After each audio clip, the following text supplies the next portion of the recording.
एक सुंदर सी जंगल में एक पेड़ पर अपना झोपड़ी बनाकर टुनटुनी चिड़िया अपने 7 बच्चों के साथ रहा करती थी। टुनटुनी अपने बच्चों को खूब लाड और प्यार करती और उन सब का अच्छे से ख्याल रखती थी। ऐसे ही टुनटुनी को अक्सर घर से बाहर दाना लाने के लिए जाना पड़ता था और तब उसके छोटे छोटे बच्चे घर पर अकेले रहते थे। लेकिन टुनटुनी को हमेशा डर लगा रहता था क्योंकि टुनटुनी को पता था कि जंगल में खतरनाक कौवे घूम रहे हैं और उन सब का नज़र उसके प्यारे प्यारे बच्चों पर है। इसीलिए टुनटुनी चिड़िया अपने बच्चों को समझाया करती थी। ऐसे ही एक बार टुनटुनी चिड़िया दाना लाने के लिए जंगल जा रही थी तो उसने अपने बच्चों से कहा, देखो बच्चों, मैं बाहर जा रही हूँ। तुम सब घर पर ही रहना, दरवाज़ा ठीक से बंद कर लेना। और हाँ, कोई भी अनजान पंछी आए तो दरवाज़ा मत खोलना। ठीक है माँ, हम दरवाज़ा नहीं खोलेंगे। तभी उसमें से सबसे छोटा वाला बच्चा बोला। लेकिन माँ, हम आपको पहचानेंगे कैसे? तभी टुनटुनी चिड़िया सोचने लगी। कुछ देर सोचने के बाद बोली, बच्चों, जब मैं दरवाज़ा पर आऊँगी तो ये गाना सुनाऊँगी। चुन चुन करती आई चिड़िया, दाल की दाना लाई चिड़िया। जब तुम ये गाना सुनोगे तभी दरवाज़ा खोलना। और यह कहकर टुनटुनी चिड़िया अपनी टोकरी उठाई और चली गई जंगल में भोजन लाने के लिए। मगर इधर एक कौवा टुनटुनी और उसके बच्चों को सारी बात छुपकर सुन रहा था। अच्छा, तो टुनटुनी चली गई और उसके बच्चे घर पर अकेले हैं और इनका राज हमें पता भी चल गया है। ऐसा बोलते हुए कौवा टुनटुनी के झोपड़ी के पास गया और दरवाजा खटखटाने लगा और अपने बेसुरी आवाज में गाना गाने लगा। चुन चुन करती आई चिड़िया, दाल की दाना लाई चिड़िया। अरे वाह, माँ तो आ गई, चलो दरवाज़ा खोलते हैं। मगर माँ इतनी जल्दी कैसे आई हैं? रुको, दरवाज़ा मत खोलो। ये आवाज़ तो हमारी माँ की नहीं है।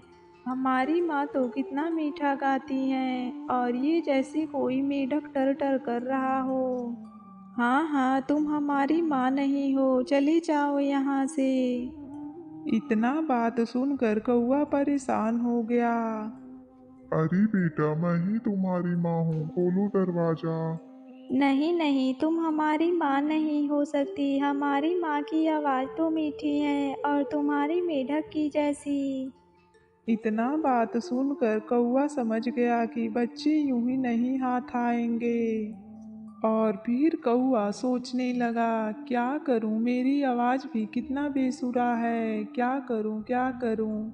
हाँ, क्यों नहीं, शहद पी के आकर बच्चों से दरवाजा खुलवाऊं। कौवा समझा कि शहद पीने से उसकी आवाज टुनटुनी जैसी मीठी हो जाएगी और उसने जंगल में मधुमक्खियों का छत्ता खोज लिया और किसी तरह शहद पीकर टुनटुनी चिड़िया के झोपड़ी के पास आया और दरवाजा खटखटाने लगा। चुन चुन करती आई चिड़िया, दाल की दाना लाई चिड़िया। लगता है माँ आ गई हैं, चलो ना दरवाज़ा खोलते हैं। और हाँ, आवाज़ भी उन्हीं की तरह है। और माँ मज़ेदार खाना लाई होंगी। हाँ हाँ, खोलो दरवाजा। तभी उसमें से सबसे छोटा वाला बच्चा बोला, रुको, पहले मुझे देखने दो, दरवाज़ा पर माँ है या कोई और।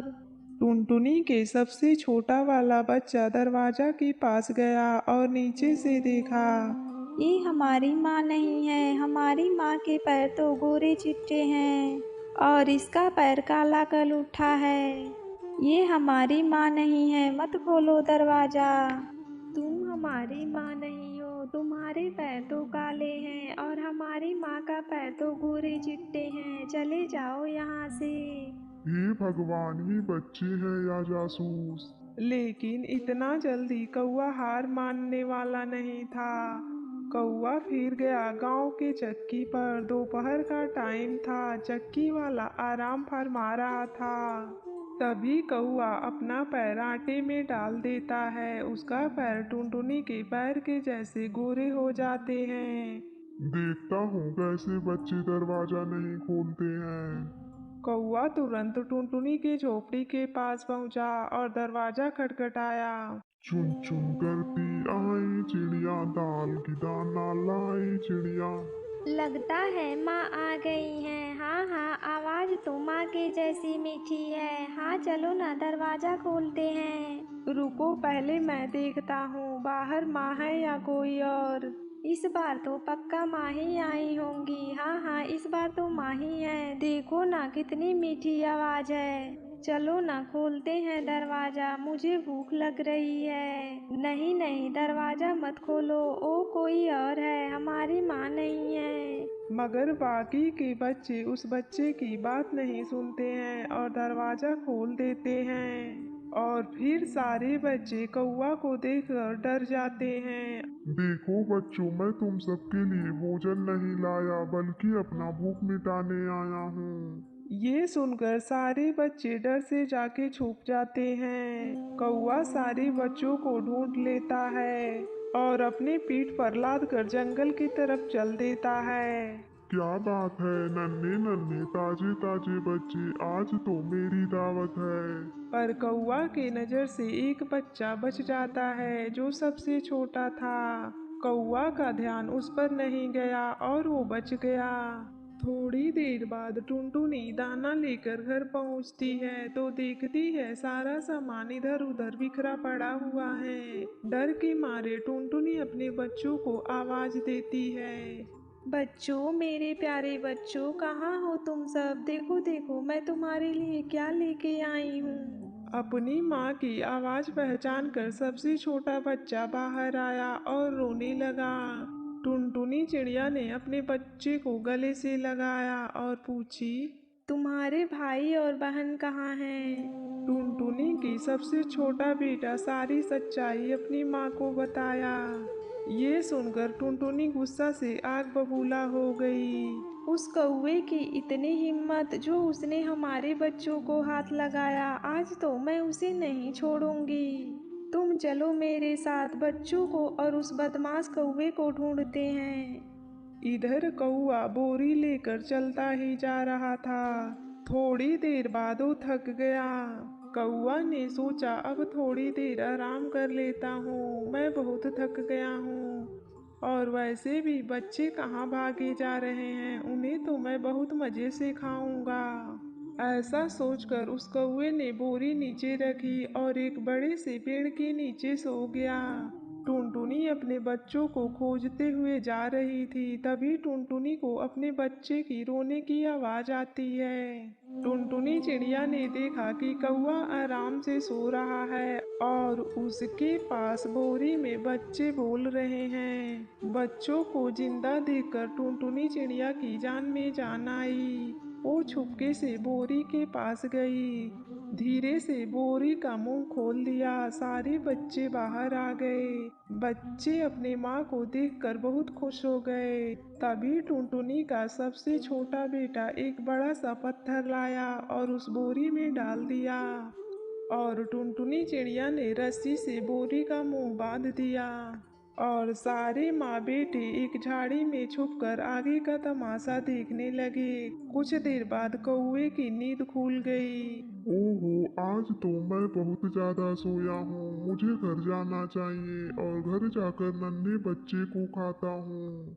और फिर कौवा ने बोरी उठाई और जाने लगा। पत्थरों से भरी बोरी कौवा से संभाला नहीं जा रहा था। वो एक नदी में जाकर गिर गया। अरे बचाओ, कोई बचाओ। टुनटुनी और उसके बच्चे कौवे की ये हाल देखकर हंसने लगे।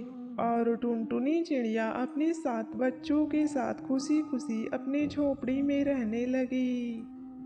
जंगल में बबली कबूतरी अपने घोंसले में अकेले रहा करती थी। कई महीने पहले उसका पति बंटी कबूतर ने उसे घर से निकाल दिया था और दूसरी शादी कर ली थी, क्योंकि बबली कबूतरी कभी माँ नहीं बन पाई थी। ऐसे ही समय गुजरने लगते हैं। एक दिन जंगल में तेज बारिश हो रही थी और बबली कबूतरी अपने घोंसले में बैठी हुई थी। तभी उसे किसी पंछी की रोने की आवाज सुनाई देती है। अरे इतना तेज बारिश में बच्चे की रोने की आवाज कहाँ से आ रही है? पापा मुझे डर लग रहा है, मम्मा जल्दी से मेरे पास आओ। वो बच्ची ऐसे ही रोए जा रही थी। तभी बबली कबूतरी आसपास उस बच्चे को खोजने लगती है। खोजते खोजते उसका नजर पीपल के पेड़ पर जाती है। उस पेड़ पर एक नन्हा चिड़िया का बच्चा भीग रहा था और रोए जा रहा था। तभी बबली कबूतरी उससे पूछती है, तुम कौन हो बेटी? तुम्हारा नाम क्या है और कहाँ से आई हो? तुम इस जंगल की तो नहीं लगती। मुझे नहीं पता मेरा घर कहाँ है, ये तूफान उड़ाकर मुझे यहाँ लेकर आया है। मम्मा कहाँ है, मुझे मम्मा के पास पहुँचा दो ना आंटी। अच्छा ठीक है, अभी तुम मेरे घर चलो, बारिश रुकेगी तो मैं तुम्हारी मम्मा पापा की तलाश करूंगी।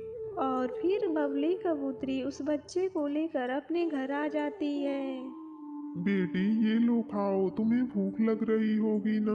फिर कुछ दिन बाद बारिश रुक जाती है और बबली कबूतरी उसकी मम्मा और पापा की खोज करती है, पर उनका कहीं पता नहीं चलता है। बबली कबूतरी वापस आ जाती है। ऐसे ही समय गुजरने लगता है। इधर टुनटुनी चिड़िया अपनी बच्ची को खोज रही थी, पर उसका कहीं पता नहीं चल रहा था। एक दिन वह अपने पति कालू से कहती है, कालू जी, आप मेरी बच्ची को कहीं से भी खोज कर लाएं, क्योंकि मैं उसके बिना मर जाऊंगी। टुनटुनी तुम चुप हो जाओ, शायद वो हमारी किस्मत में नहीं थी, इसीलिए वो हमसे दूर हो गई है। ऐसे ही समय गुजरने लगते हैं। एक दिन टुनटुनी चिड़िया नदी पर पानी पीने गई थी। वहीं बबली कबूतर भी उस बच्चे को लेकर पानी पीने के लिए आई थी। टुनटुनी चिड़िया अपनी बेटी को देखकर पहचान जाती है और बबली कबूतरी से पूछती है, बहन, आप इसको कहाँ से पाई हैं? आंटी, आपका दिमाग तो खराब नहीं है, ये मेरी माँ है। नहीं नहीं बेटी, ये ठीक कह रही है, तुम हमारी बेटी नहीं हो, मैं तुझे एक तूफान में पाई थी।